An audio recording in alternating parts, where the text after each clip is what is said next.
Greetings, BArcadians, and welcome to another edition of the BA News Show. Every Fridays at 5 PM with your hosts, me, Tabs, and my good friend Rich. Say hello, Rich. We've got another good instalment of the BA News Show for you this week. 5 juicy topics to discuss. But before we do, as we always check in each week, Rich, with each other, what have you been playing mostly this week, my friend? So, last week I said I thought I was close to the end of Last of Us 2. I have now finished that. And to be honest, I haven't played a single minute of gaming since then. Burned out?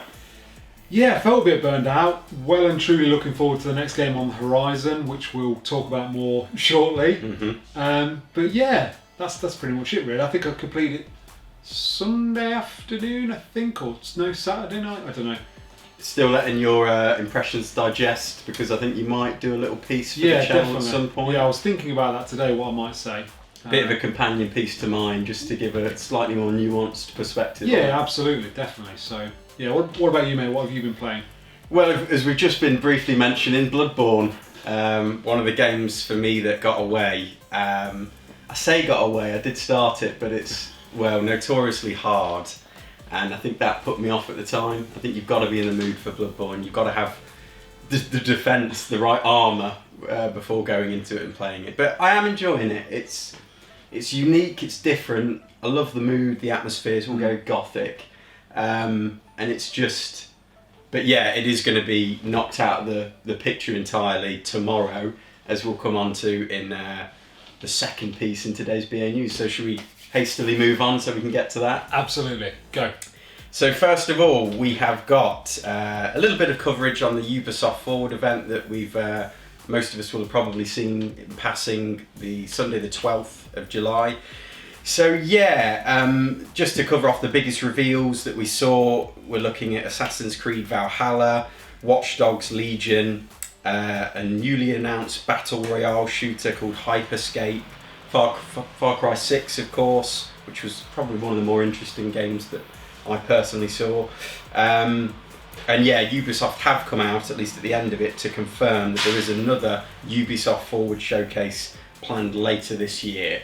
So that's at least something, because I think it's suffice to say, you and I were pretty disappointed on the whole by the event. I think the first big thing to cover off, we should mention, and I think there's a feeling generally across the games industry, there's been some recent reports in Kotaku, I think, broke the news that employees within Ubisoft Toronto have been appealing to their leadership to basically outline what's a bit of a toxic culture within the company, within that particular department of the company.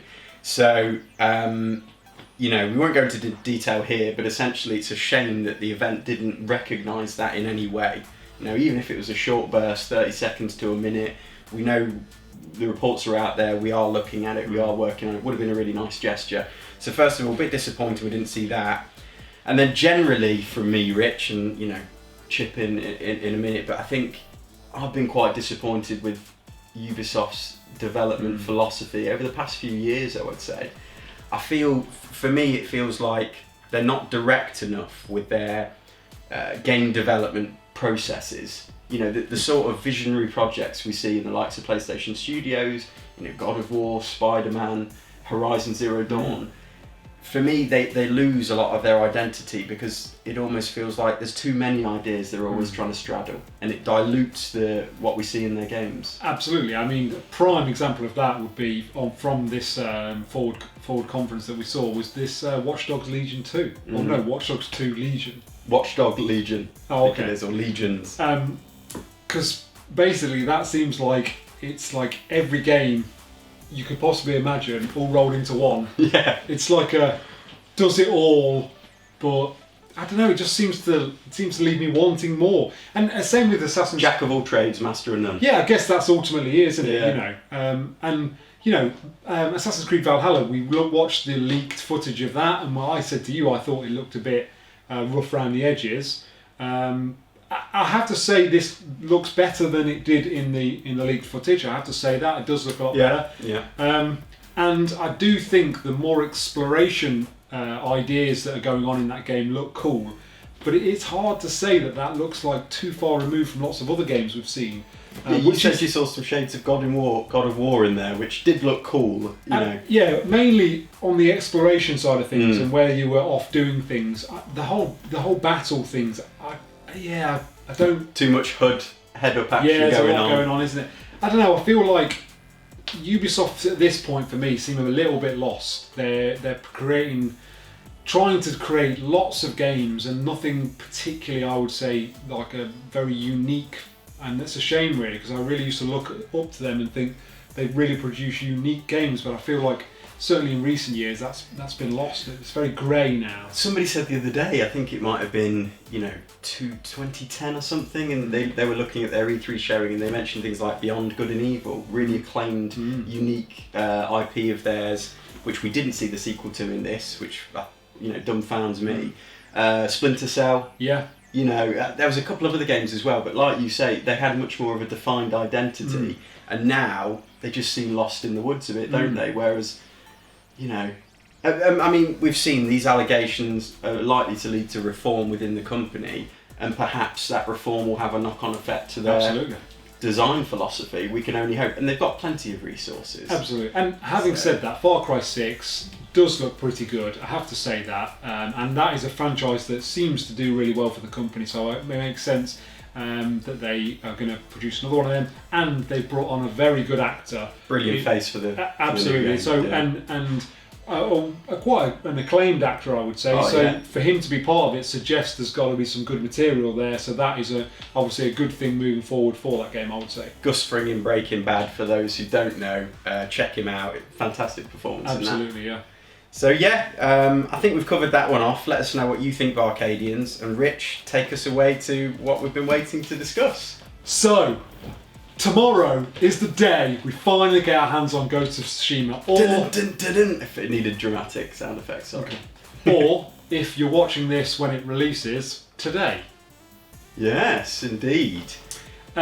So we thought, because we've both got the collector's edition coming, Tabs currently is sceptical about whether his will arrive or not. I'm sure it will though.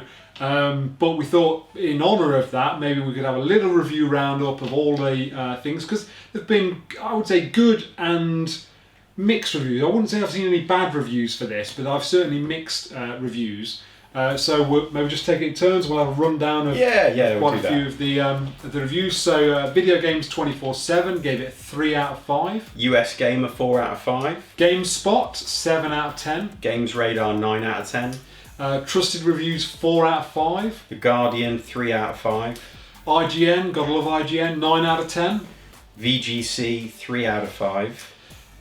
Jeux Video, yeah, 7.5 out of 10. Thanks for pointing that one in, Tabs. Video Gamer 8 out of 10. NME 4 out of 5. Shack News 9 out of 10.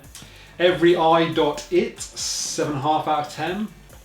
Game Informer 9.5 out of 10. Destructoid 9.5 out of 10. And then finally the Daily Star with a 5 out of 5.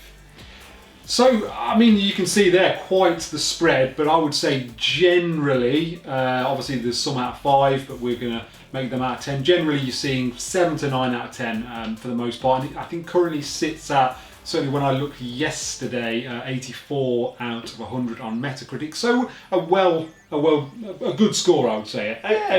84 is a good score. And unlike, say, the likes of Death Stranding, there aren't any bad reviews on there. So there aren't any reviews below a 7. And we should point out today, was it today we saw it? I think Famitsu have given it a 40 out of 40. Yeah, which is Japanese-based publication giving a Japanese game made by Western developers 40 out of, top score. That's a very significant review, I would suggest. Absolutely. At least it's authentic and true to its source material. Absolutely, and I think lots of the positive reviews say the world is incredible and it is a beautiful game. I think I've seen a couple of reviews that said, it's only really bested on this generation by The Last of Us 2 and maybe Red Dead Redemption 2, so it obviously is a very beautiful looking game.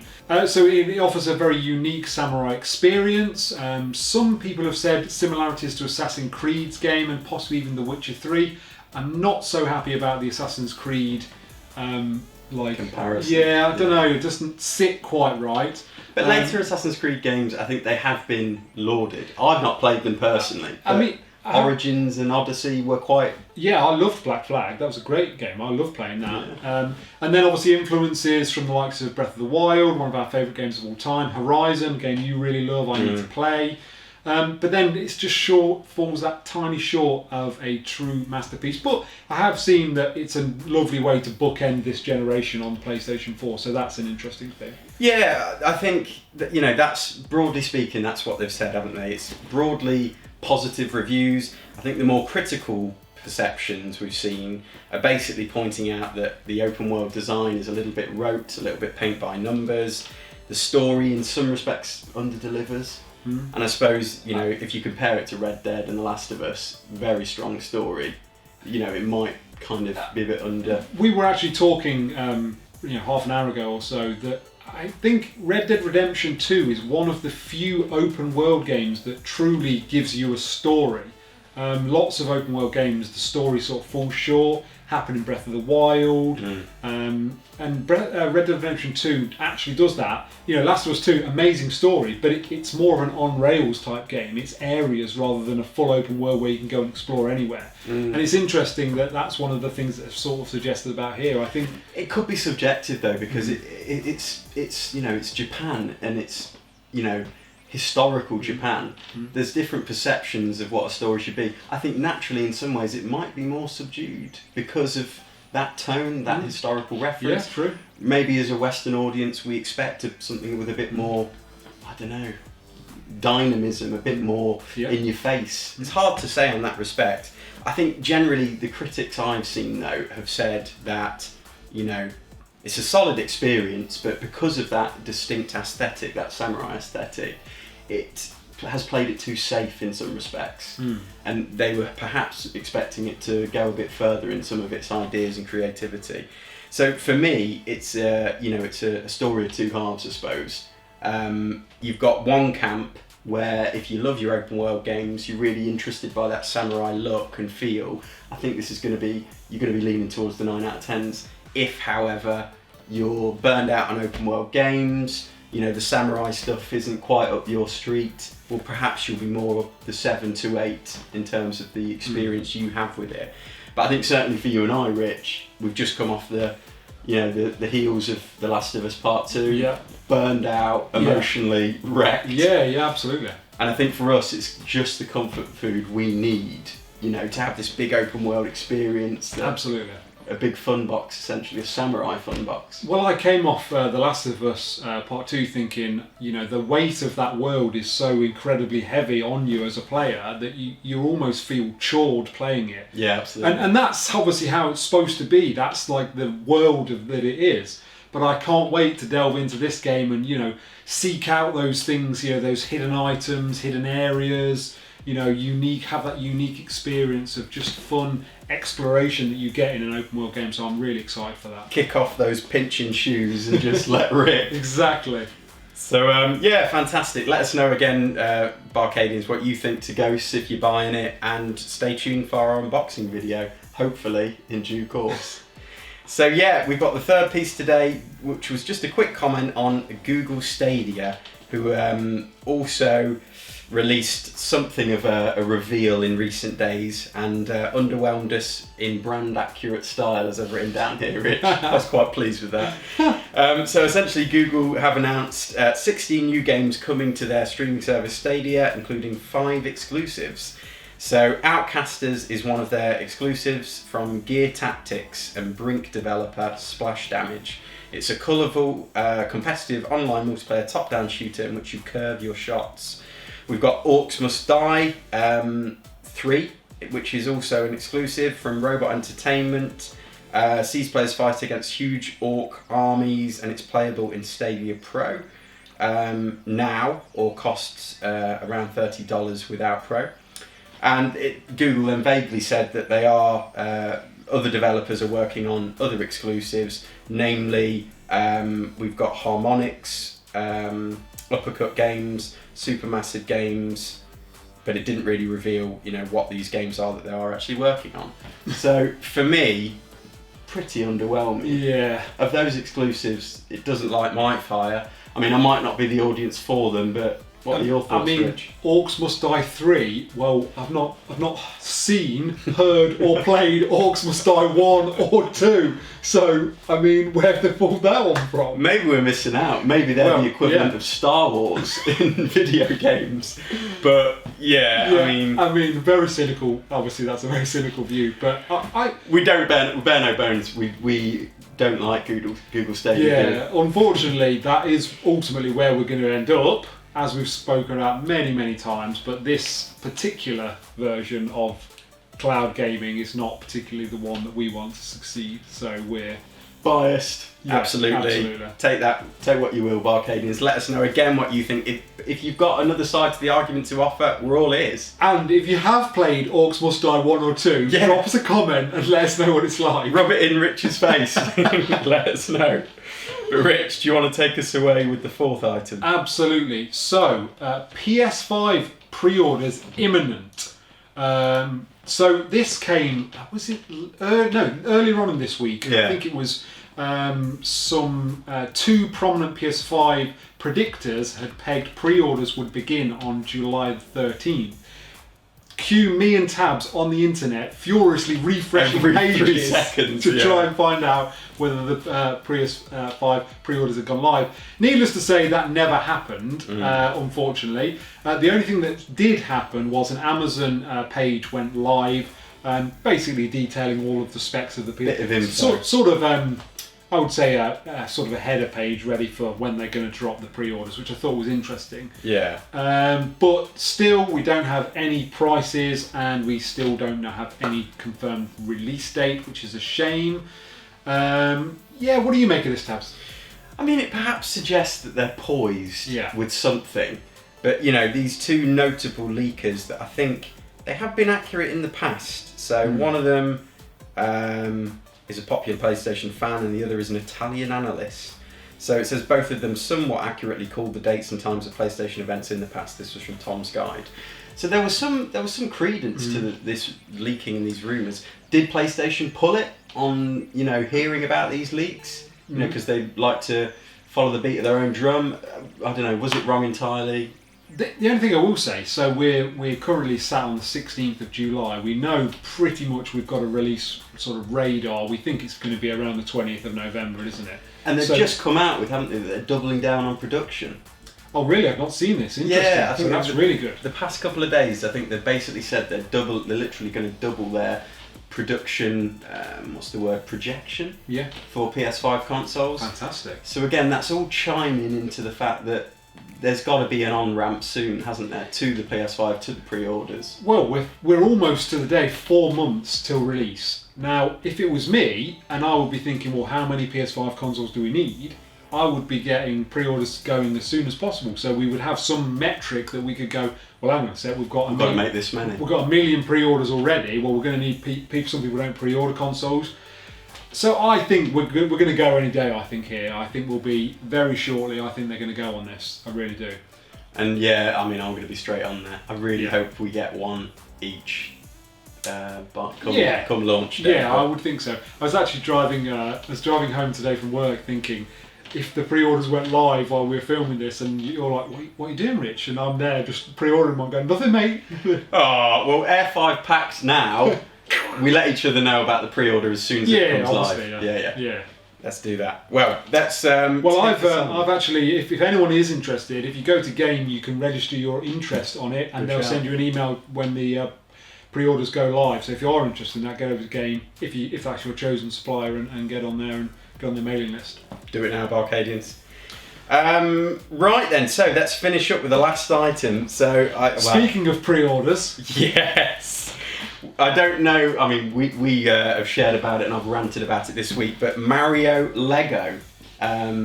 Obviously, we've seen a previous incarnation of Mario Lego, which disappointed us slightly, I would say. I think was actually on the BA News show a few weeks back. Yeah, we did cover it briefly, didn't we? Whereas now we've got this humongous 2,646-piece set, which is essentially a brick-based version of the NES system, along with a TV, cartridge, controller. There's loads to it, and this is set to release on August the 1st.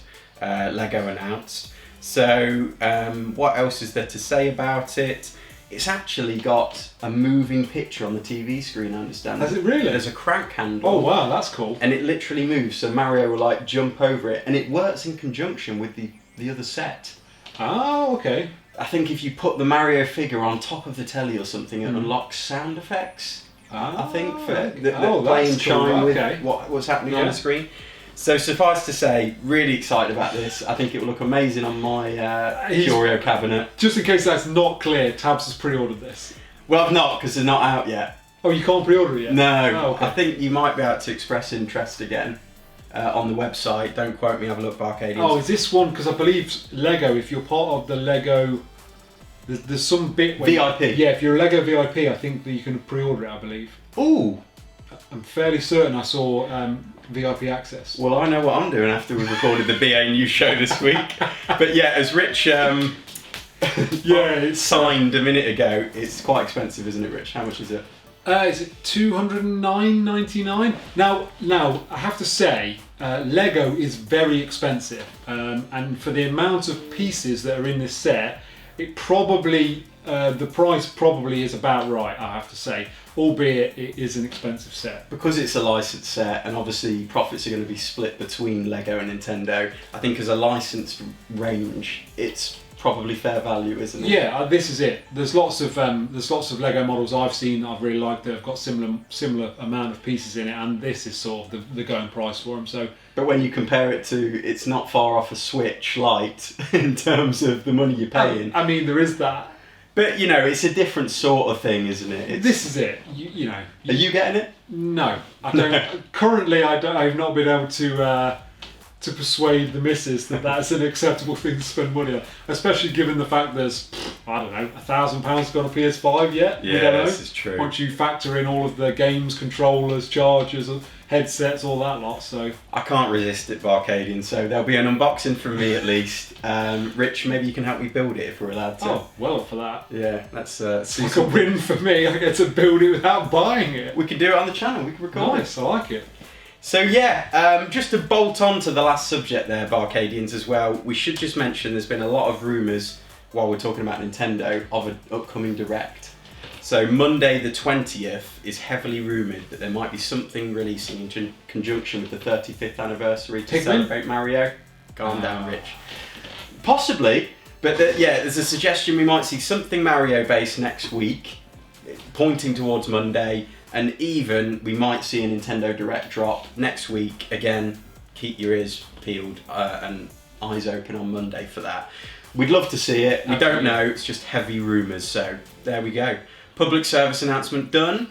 And I think that's about us for this video. Absolutely. As ever, BArcadians, thank you very much for watching. Please support the channel by giving us a like. We'd love to hear from you in the comments too. Let us know what you think to all of those topics we've discussed today. And I think that's about it. Oh, subscribe to the channel if you aren't already and ring that bell for notifications. I think that's it for today, Rich. Another one for the archives. Stamped and completed.